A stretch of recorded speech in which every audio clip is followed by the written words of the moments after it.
sale a finire. E c'erano due ragazzi qua, li abbiamo lanciati.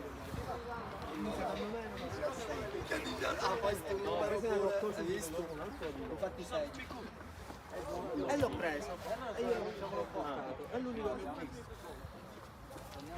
Solo un punto di distanza dal quinto posto che permetterebbe di accedere ai playoff. Buon pomeriggio e benvenuti a Cus Palermo Villabate, seconda giornata di ritorno di Allieve Elite Under 17.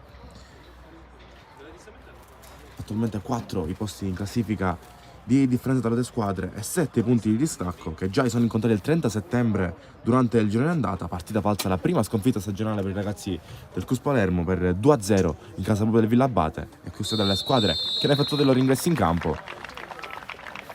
Saluti e siamo quasi pronti per assistere a Cus Palermo Villabate, ripeto, seconda giornata di ritorno di Allievi Elite Under 17 girone A.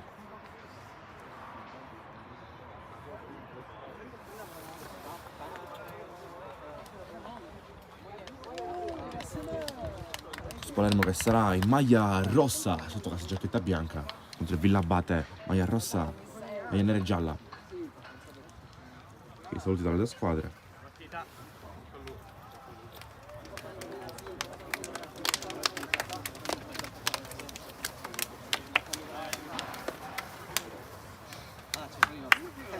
Dai raga, dai.